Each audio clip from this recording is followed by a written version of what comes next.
Good afternoon and welcome to the Tennessee STEM Redesignation webinar. We're so happy that you have tuned in today to learn a little bit about this process as we embark on this new journey. Can we believe it's been 5 years? I cannot. As you embark on this journey, we're here to support you and get your school set up on this redesignation process. My name is Krista McQueen, and I'm the STEM Relationship Manager with the Tennessee STEM Innovation Network. And I'm also the Designation Redesignation Program Specialist. So as we embark on this hour-long journey this afternoon, let's talk about the different things that we're going to be working on. So we're going to be looking at the eligibility and criteria, the 4 application components, which is the growth timeline, evidence of attributes, future casting, and the site visit. And then we're going to take a peek into the new scoring feedback protocol. So what is the STEM and STEAM redesignation? Well, when we think about the Tennessee STEM and STEAM designation process, it was truly created to award and recognize schools that were doing exemplary work. And once a school has earned designation, that certification is valid for 5 years. And after 5 years, schools are required to reapply for STEM or STEAM school designation in order to verify that the primary focus of learning still remains centered around STEM and STEAM principles. And in order to recertify, eligible schools must demonstrate advanced knowledge, skills, practice, and growth over time in the STEM, STEAM attributes within the rubric. Let's look a little bit about a timeline here as you think about eligibility guidelines. So Tennessee schools that have earned STEM and STEAM designation and are approaching that 5-year designation origination date are eligible to apply. So what we've done is we've broken it down by designation year, starting with 2018, taking us all the way to schools that were just designated last year in 2022. And then we've broken that window down even further and provided you a preparation window, an application window, and an application due date. So for example, if your school was designated in year 2018, then you would spend the year 2022 preparing. You would begin to work on your application in January of 2023, and then you would submit that application in September of 2023. So that just kind of gives you a brief overview of how to kind of break down the step-by-step process of applying and being eligible for redesignation. Let's take a look at our application overview. So the redesignation process is designed to collect implementation-based evidence of STEM or STEAM integration at a school or an academy level. In all 5 priority areas of the original rubric, schools must complete 3 components: the growth timeline, a minimum of 5 and a maximum of 10 artifacts. So if you remember back from the original application, you probably submitted 20 plus evidence. So we really condensed that down to be able to showcase your most authentic, your best practices when we think about attributes and evidence here. So the max of that is 10. And then that third component being future casting reflection piece. Now, we know that so much can happen in 5 years. In fact, COVID happened within these 5 years. So we know that there are going to be highs and we know that there are going to be lows. It's really your school and your team's opportunity to showcase how STEM and STEAM culture has supported your building over time. And the overarching goal is to be able to outline everything that's occurred during the 60 months that you have been a STEM or STEAM school and how that has been a part of your educational identity. 60 months. You've been designated for 60 months. But again, we know so much can happen in 5 years, and this redesignation process is really just an opportunity for you to showcase what has happened in those 5 years. So let's break it down a little bit and let me give you some tips on how to get started. But the first thing that you're going to want to do is locate your school's original designation application. Being able to access that application and that feedback form will give your team the opportunity to highlight areas of strengths and weaknesses. So, what did your school score the highest on? What did it score rather lower on? And how are those strengths and weaknesses going to be able to drive what's happened in the last 60 months, 5 years? Uh, it's also an opportunity to look at your STEM action and sustainability plan. Now, we know that this is an ever evolving plan, and you've probably looked at it numerous times over the last 5 years, but taking the opportunity to revisit that STEM action and sustainability plan. And your scorings and your feedback are really going to be the driver in completing this redesignation application, because it's really being able to showcase how you've been able to grow within this 5 years that you have been a STEM designated school. So we've broken it up into a few different graphics that you're going to see throughout this webinar. Just for our visual learners, everyone looks and learns new processes differently. So we try to break it up into multiple different varieties for you to be able to see. So here you can see that this one again starts out with our original designation application. So we're reviewing the previous scores and that feedback. Then you identify areas of growth. So reviewing your STEM action and sustainability plan. You'll create a visual timeline. So you're going to be creating a visual display of your school's growth and changes. Evidence of artifacts. So 5 to 10 artifacts that align to all 5 components from the original rubric. And then future casting. So showcasing how your school is going to continue to move STEM and STEAM forward over the next 5 to 10 years. And then submission. So submitting that application on September 15th. So that's a high-level overview of the redesignation process. Now let's look at each component individually. Component 1 is our growth timeline. So this comes with a couple of different pieces. So we have narrative questions and we have a visual model. So just like on the original designation application, there were narrative questions. And here, this kind of gives you a little sneak peek into what those narrative questions will focus on. So the STEM leadership team. So how has your team evolved, changed, or remained the same? Thinking about your school identity. How has your school shown that STEM and STEAM is still a focal point of your culture? Innovate. How has your school evolved and pedagogy strategies? Cornerstones. What are key features that your school uses to embrace STEM and STEAM holistically? And so with those narrative questions, it really drives us into the visual model. So here you're going to be creating a timeline that visually represents or organizes all of the changes that have occurred since your school originally earned designation. So you'll please reference and link artifacts that you're providing when they occurred on your timeline. You should also include any significant and impactful changes that may have occurred or impacted your STEM or STEAM program.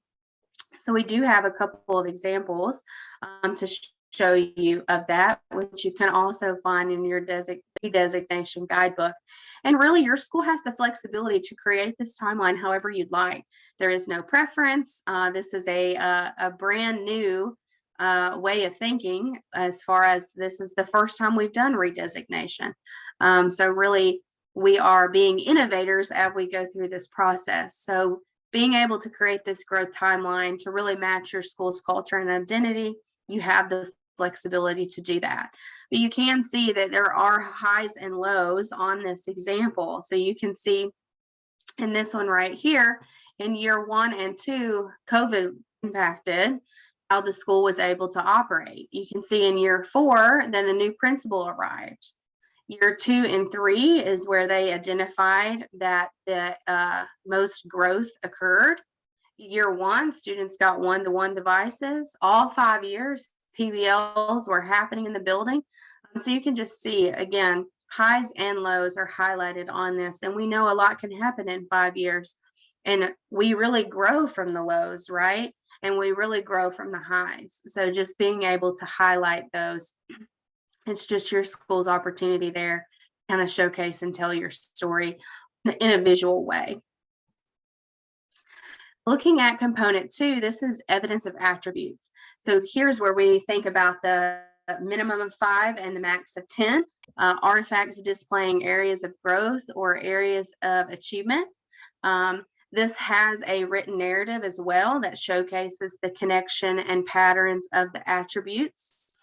And applicants can access your school's original application to highlight those areas of strength and growth prior to looking at those changes that have happened over time.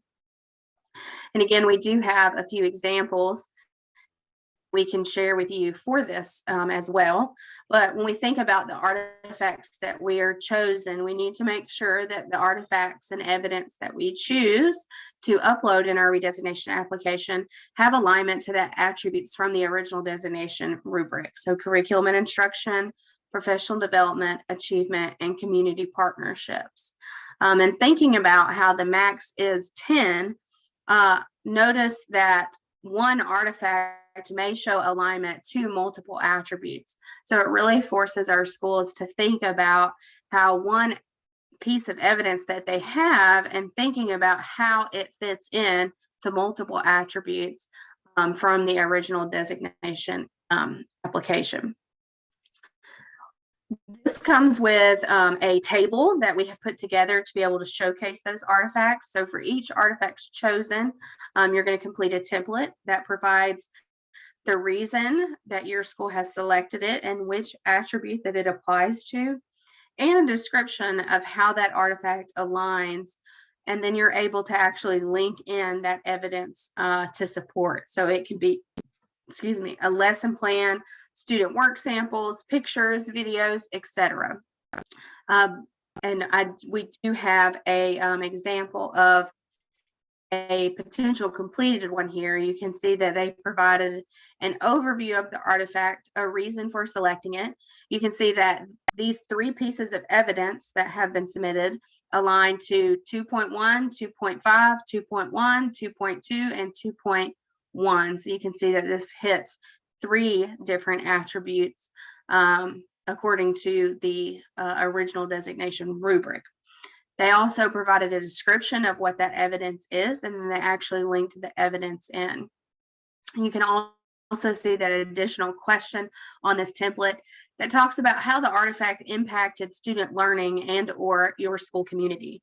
So thinking about those partnerships and how that learning has driven student outcomes.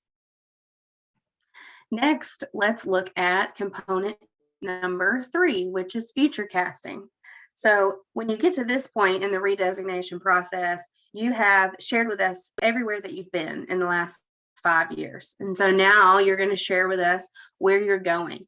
So tell us what STEM and STEAM will do for your school culture and the student learning experience. And you have the ability to be super creative here in navigating us through this plan. There is no rhyme or reason or example. It's really just however you would like to creatively show us where you're going to go in the next 5 to 10 years.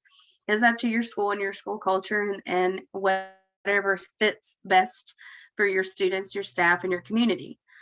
It should reflect and complement the items that you've listed in the action and sustainability plan.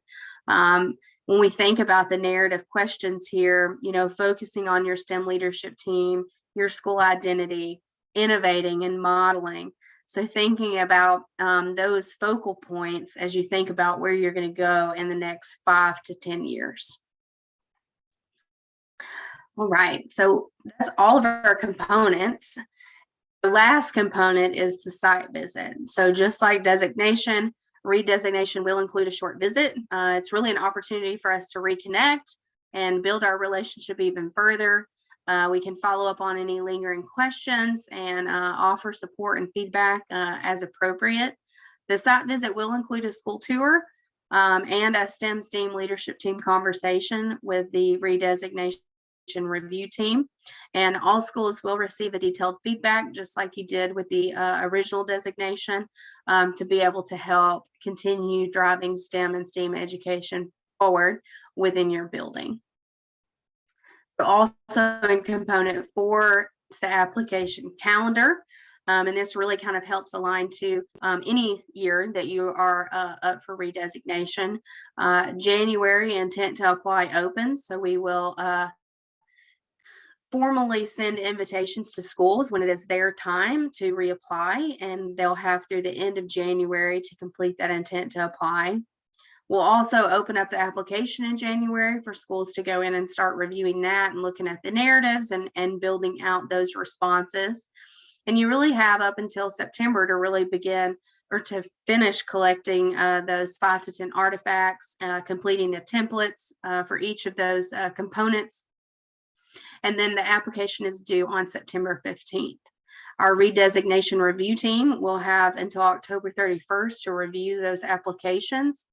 And then late November, all of December, we will be conducting site visits and providing coaching as needed.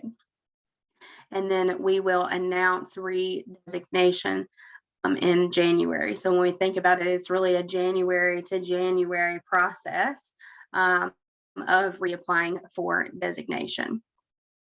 So now that we've looked at the components, let's talk a little bit about scoring. So curriculum and instruction, we will talk about in our next slide.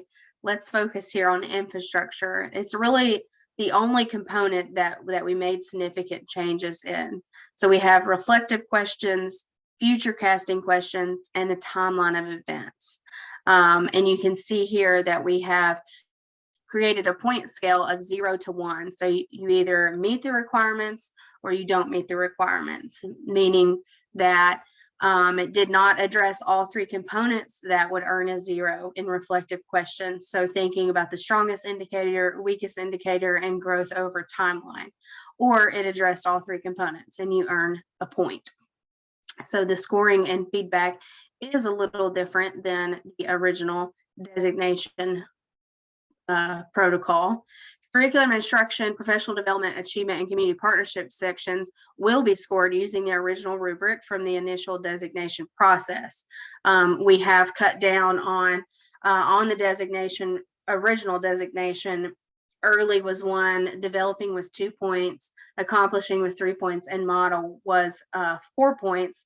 But we have cut that down to 0 points to 1 point again. And schools must receive 1 point in the accomplishing and model levels in order to earn redesignation. So for example, when we look at curriculum instruction, you have 2.1, 2.2, 2.3. This is just a snippet example here. And you will either earn 0 points or 1 point, depending on the evidence and narrative questions that you're able to supply for that. So because this scoring protocol is a little different, so are the points possible. So elementary and middle schools have the opportunity to earn a total of 16 points using the new scoring protocol. And that means that schools must earn 14 out of those 16 points to earn redesignation. High school has the opportunity to earn a total of 17 points using the new scoring protocol, and high schools must earn 15 out of those 17 points in order to earn redesignation. And that you can see here on this graphic, it breaks down how many points possible within each section and component of those attributes, so that you can kind of get an idea of where those totals came from. We did put together a little roadmap as we wind down here of the redesignation process. So really, prior to the redesignation year, you meet with your STEM leadership team, you find that original application, that feedback form, and you start highlighting strengths and growths as you work through this process. Also, prior to redesignation, you begin prepping and collecting those evidence and artifacts. Remember, it is a 10 max.